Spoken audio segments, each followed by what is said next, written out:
নমস্কাৰ বন্ধুসকল, আজি মই আপোনালোকক এনেকুৱা এটা কাহিনী ক'বলৈ ওলাইছোঁ যিয়ে আপোনাৰ জীৱনৰ প্ৰতি থকা দৃষ্টিভংগী সলনি কৰি দিব পাৰে। এজন বহুত ধনী মানুহ আছিল। তেওঁৰ ওচৰত পৃথিৱীৰ সকলো সুবিধা ধন সম্পত্তি আছিল, কিন্তু তেওঁৰ জীৱনত এটা বস্তুৰ বৰ অভাৱ আছিল, সেইটো হ'ল শান্তি। ইমান সম্পত্তি থকাৰ পাছতো তেওঁ দিনে নিশাই কেৱল অশান্তিত দিন কটাইছিল।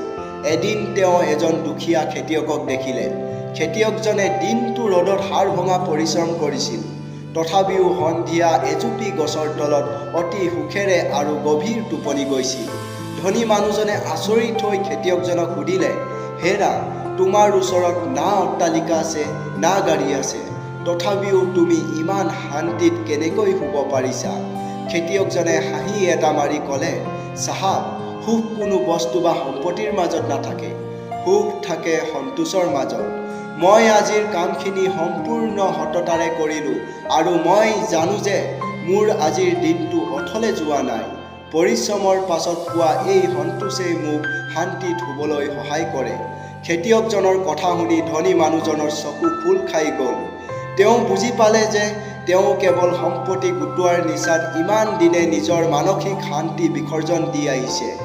তেওঁ উপলব্ধি কৰিলে যে যি শান্তি তেওঁ টকাৰে কিনিবলৈ বিচাৰিছিল, সেই শান্তি আচলতে নিজৰ কৰ্ম আৰু সন্তুষ্টিৰ মাজতহে লুকাই আছিল।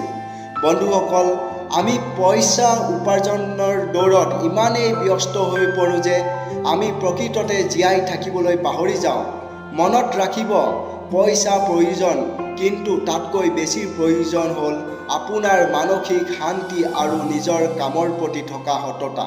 যদি এই কাহিনীটোৱে আপোনাৰ মন চুই গৈছে, তেন্তে ভিডিঅ'টো লাইক আৰু শ্বেয়াৰ কৰিবলৈ নাপাহৰিব।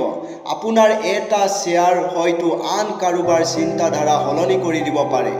আৰু এনেকুৱা অনুপ্ৰেৰণামূলক ভিডিঅ' সদায় চাই থাকিবলৈ মোৰ পেজটো এতিয়াই ফ'ল' কৰি লওক।